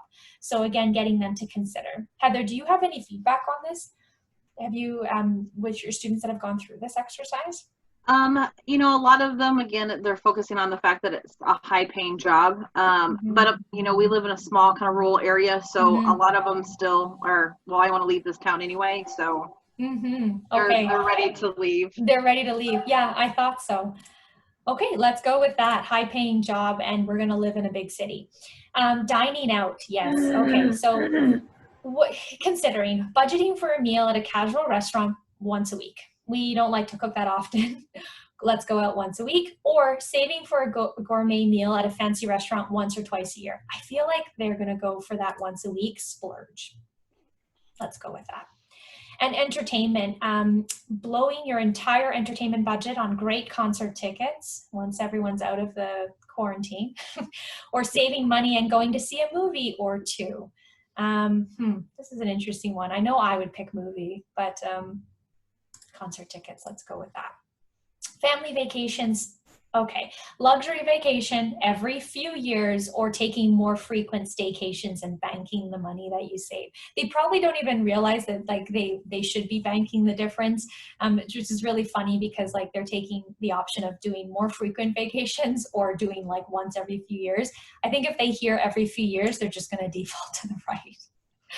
I want to go on a vacation always. And the kind of home and how you might have your home set up, investing in a home theater system and saving money on furnishings, or investing in good furniture. Let's just go with the entertainment, high-end entertainment. Who cares what we have to sit on? We don't need a couch. We just need a really nice fancy TV and sound system. Okay, this I find very interesting, the savings portion of this exercise, spending less on fun stuff and contributing to a savings account, or living it up on the weekends and having less saved for emergencies. I don't know that they're always thinking about that, having that nest egg. So it's just sort of an interesting compromise to consider. So again, tough choices were made, and we're getting them to just keep pushing through this activity. Okay, so here's where it gets really interesting, and they apply what they're learning. So Average Town USA is being described here, and just reminding the students that the information they're about to work through and the salary and taxes information is averaging. So getting them to consider, it doesn't matter where you might live, we're just pulling in some averages here. So we're going to start this activity. This is where it comes in, those 3 saved careers requirement, that prerequisite. These are my 3 saved options. I'm going to go with the psychologist. By this point, I should have read through some of the salary information, but it's going to remind me here of what those salary expectations are. And just notice that we're just over 50% of this activity, and we've worked through this pretty quickly here. So they do have to get through halfway through of that introductory knowledge to get to the exercise, really. If they can't remember this profile or they want a refresher, they can just jump right in and it'll open up that profile again for them.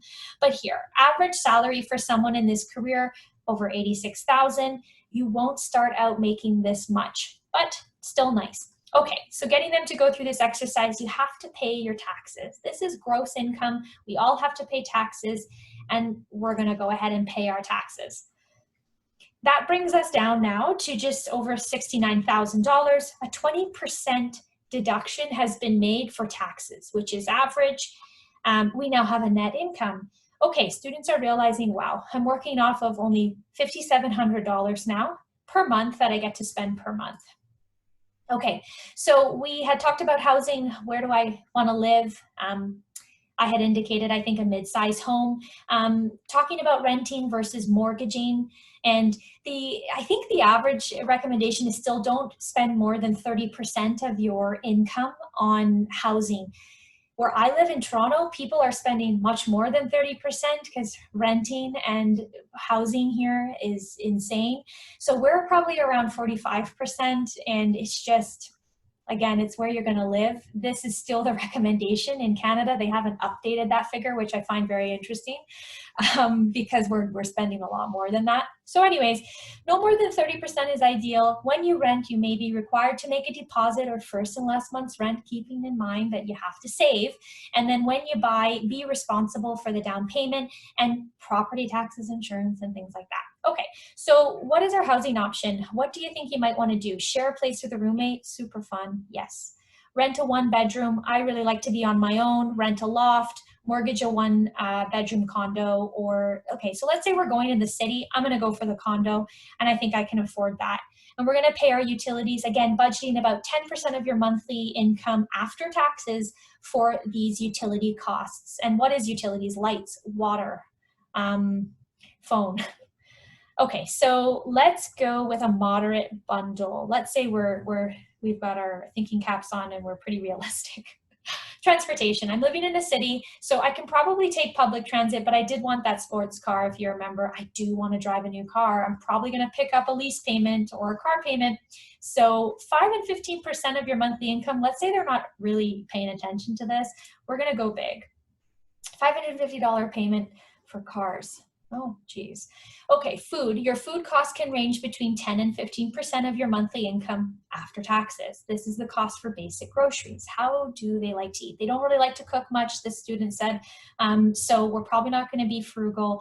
But I do care about healthy eating and living a healthy lifestyle. Let's go healthy, more expensive for that. And now the fun stuff, clothes, 2 and 7% in between that range. Unless you're a nudist, it says. You're going to need some threads. That's funny. Okay, so we are probably going to look sharp. I like looking sharp. Okay, and then personal care, no more than 10% of your monthly income after taxes on personal care items. Ooh. Well, I do like to treat myself, so let's do $400 per month. And we're seeing this now go down. So entertainment, we're almost there. We do like to live it up and go out. And we're in the city, so why not? Savings, 5 to 10% is ideal. Treat your savings like any other expense, so pay yourself first is the recommendation here. I'm probably, no, not that much, just a little bit. Uh-oh, an unexpected expense has happened. So this is kind of funny. It sort of randomizes it for the students. And so let's see, what is the surprise? Okay, so $50 to replace a wobbly tire on your bike. How did this expense affect your budget? So it's going to take $50 off, but I think I fared pretty well. Maybe because at my age, I'm trying to be realistic here, but I did think I was splurging a little bit. Still have a little bit of money left in the wallet at the end of the month. So that's actually pretty good. Keep an eye on your expenses, some nice reminders here, and to, yeah, what's this? Keep your career and financial goals in sync. Make sure that this is aligned. So nice ending message here. Okay, so summary of their budget, and now we're just going to go through a debrief. Okay, so this is more of the reflection point at this stage. This is a free-form space. Students do need to type something into the text boxes to advance to the next question. So we're really trying to get them to think about what they're learning here. What are your most important financial and lifestyle goals for the future? And if a student doesn't really know how to answer this, where to start, we have embedded these idea starters and just some probing questions. So do you want to get married and have kids? Where do you want to live and what kind of house? Do you plan to give regularly to charity or church? So these are some interesting things to think about. What is most important to you? Let's read this. Having kids is important to me. Heather, do you have anything that you've seen, you've come across that you find is interesting here? What might be? Yeah. A lot of them really talk about vacations. When you kind of, that is an important thing. I think a lot of ours don't a lot. So they kind of have those dream big ideas of vacationing. Mm-hmm. Okay, great. What do you think will be the most difficult part of balancing your budget with your lifestyle goals?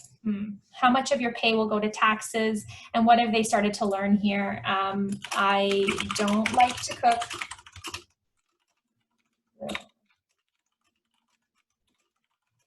Yeah, that's very costly eating out. Okay, so what compromises were you prepared to make in your career choice or your lifestyle goals to keep your finances on track? Maybe they're just not willing to compromise the money. They still really want a high-paying job, and they realize that that's just inevitable because they want to have this expensive lifestyle. So would you pick a career that pays a lot over a career you love? Getting them to consider that. What would you give up if money was tight? And yeah, spending less on material things. Just gonna type some letters in to show you guys what that looks like as well. They didn't really think about that question, they just moved past. Okay, so we're gonna go through some second thoughts. You've explored your budget and a career that you like, and it's time to take a second look. And so now we're asking them to consider, would you make any changes? At this point, it's always good to think back and reflect, and after you've done this exercise, do you still want those 2 kids? Yes, that's so important to me. What's top of mind here? Do you really want the mid-size house? No, I decided I'm gonna go to the city, I'm gonna do a condo. And just try to reflect and change here if that's something that they wanna do. Yeah, maybe I don't want that sports car. That car payment was really big. I'm probably gonna be able to do public transit, or I might settle. What's the in-between, mid-size or small car, right? And how would you handle most meals? No, I'm still going to order in from a restaurant. And your travel style, yeah, still like to go to the ritzy hotel, keeping that. Not going to change my pet preferences. I really want a dog. And a hobby, still very much into spending money on video games and so on. So you sort of get the sense here. We're coming full circle, 98% complete now. And just to complete this activity, they just need to go to the next step. The career of their choice, nice little summary here, psychologist. Just a nice refresher. Congrats, you completed this. Stick to your budget to meet your goals and make your ideal lifestyle a reality. So some parting words here. If you hit a bump in your planning, seek advice from parents or guardians, school counselors, and career ed teachers, a trusted financial literacy and planning website. So some nice tips there. So we're done. We've done that activity. Okay, on the flip side, you guys will be able to see, I'm using a demo account, so I have to show it to you over here. But this is my profile. I'm going to go into the lesson progress. And I think because it was assigned to, what do we have? We have careers and lifestyle costs. We have to include the past years. I'm a 12th grader, but I did that 10th grade activity.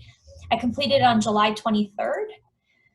So you, as the educator side, can now see my activity, my completed activity, and my budget, and my choices. I think you also see those letters. Yeah, I didn't really answer that question. Compromises I'd be prepared to make. I just typed a bunch of letters in there. But just everything is tracked now here. I actually jumped ahead. I didn't show you guys, but one last, do you guys ever print anything? Print and ever have the need to do that? Or when you're sharing, how might you share this kind of work with parents, for example? I can show you a couple of ways. Students have a really nice summary printable version if you want them to. I know we're trying to probably save paper and save the trees, but we get asked this all the time. You don't actually even have to print it. You can just save it as a PDF instead. This is, I really like how it resizes and reformats here. So a student can always, you know, export it if needed. We get asked that a lot. So we just like to bring it up. Always there for them. They can go back, reflect on it. Okay. So we've been through that activity. I think I mentioned before, I'd have them go back and now that they've done this exercise, go back to the psychologist profile, start to rate some of those key factors and how do they still feel good about that career? Is it something that they still want to pursue? And that's just one example of something that you can do to build on that activity. Another thing is, don't forget, there is, aside from these resources, Heather, you might want to take a look at these. Under lessons, I think I showed you guys this briefly. The 6 to 12 lessons, these are extension activities that you can explore. So where's the careers? I'm super excited about those. I didn't know those existed until today. So I was like, sweet. Yep, these are awesome. And so I really like these. And we're building, if you don't see one for a particular lesson, you'll probably see it shortly. We are making more of them. And yeah, full lesson plans here. So answered your question, what next? If you had really good engagement, students really enjoyed that activity, let's take it one step further. We can build on this here, have some open discussion about it, and just make it a little bit more engaging in the classroom for them. So yeah, these full lesson plans are there for you as well. And it will always tell you what you need to do beforehand and what tools you might need. So anyways, I think we're at time. Yeah. I'm just going to throw this out for those that, actually like Heather. This would be something that could be introduced when you have students face to face, but then when they go to remote learning, they could actually do the work and then you could check it. So, it is, so it fits in with both. that way. But I'll just, I thought I'd just throw that out because I'm constantly thinking and we're looking at, okay, how are we going to adapt and adjust because of uh, the blended learning situation. Last year I used, because Xello is so self-paced, a lot of times it was, this is the assignment, and then when you're done, these are the tasks, and I had a Xello board, and these were the things that they should be working on or doing, so that they were kind of working at their own pace. I have to be better about keeping track of making sure they're getting those done this year, but that was kind of how I used Xello last year, so that they could kind of self-pace themselves. Well, good. Yeah, that is really great. And Heather, I would suggest the new dashboard for you guys because, and it is a decision that has to be made at the district level. If there's, if we're going to be bringing on like other schools, and I know we're talking about that, everyone at that site will have the new dashboard. We can't isolate who has it, but where I'm going with this is something that you can see on the new dashboard is this percentage tracker. Your old dashboard doesn't have that. Yeah. This is designed to keep them on track. It's a visual motivator for the students when they come into Xello. If you're using lessons, more than one lesson, that's where this becomes relevant. So especially if you're building like your own custom lessons, this percentage tracker, it keeps them on track, tells them what they need to do based on what's assigned to their grade. So this could be a handy tool for you if you do want to get this set up. We can do it this summer, and then I think otherwise we're going to do the next updates next year. But it could be handy for you. For our specific onboarder, like the other high school teacher and I that have used this, I'm sure he'd be a factor in that, and then probably Connie here will be a deciding factor on the things that we do. But how do we get in contact with that person? I will connect you. Thank you. Yep, you're welcome. So just let me take it back, pull you guys up and see who's assigned to you. And but just so you know, I won't have an answer right away. This week we are restructuring that onboarding support team. So I actually don't know who will be your person going forward. I can tell you who it is today, but it's likely to change. So just give me, and if you're okay with it until next week, we should have people in their new pods by next week. So, and then we'll go from there. Another thing go ahead. Oh, I just wanted to make a real quick question. Hopefully I don't want to hold people up, but I'm thinking about it from the teacher's point of view. Would every single year, would you have the kids go through their matchmaker personality style, learning style? Would they redo that every year before they begin on their lessons? It is, it depends. I typically will recommend at minimum, do this when the students are in like the 6 to 8 range, and do it again when they enter high school. Okay. Because we obviously, at minimum, because we know that things are going to change, preferences are going to change, and we do have some people that are redoing it every year. And if you would like, yeah, absolutely. Something to keep in mind, when you reset Matchmaker, you reset personality styles as well. So they're connected. They will be taking that again, but it makes sense. Their interests and maybe aspects of their personality have changed as they've grown. So they'll have those 2 additional assessments to redo. And then,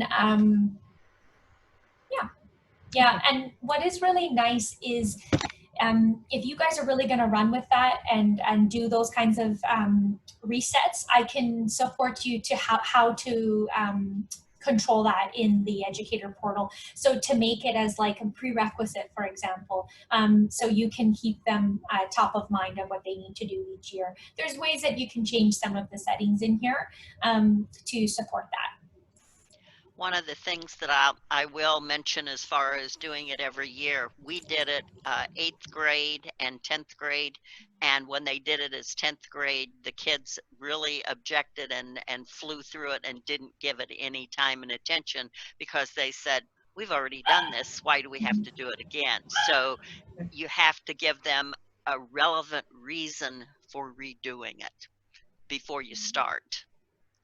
the other thing I wanted to mention is for Dee Dee on uh, in the multimedia resources, there's the video recorded webinars on introducing Course Planner, the college planning tools in Xello, and then requesting and sending college documents in Xello that she might want to take a look at.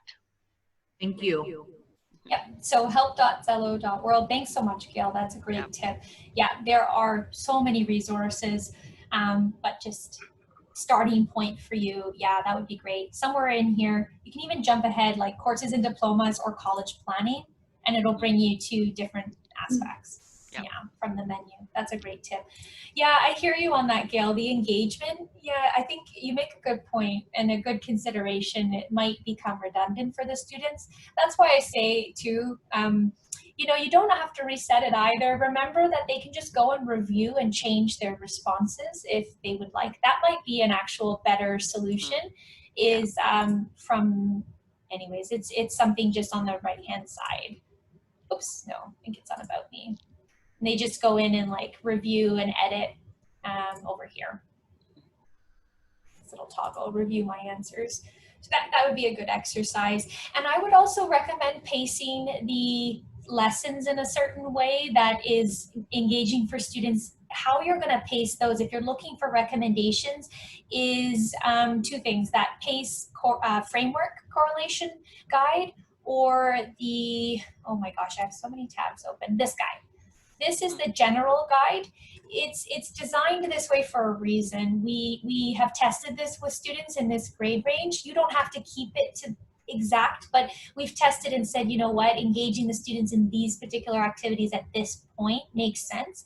So if you are looking for recommendations, go to this guide, please, because it will, you know, personality styles, you wouldn't think we're actually telling the students to engage in that particular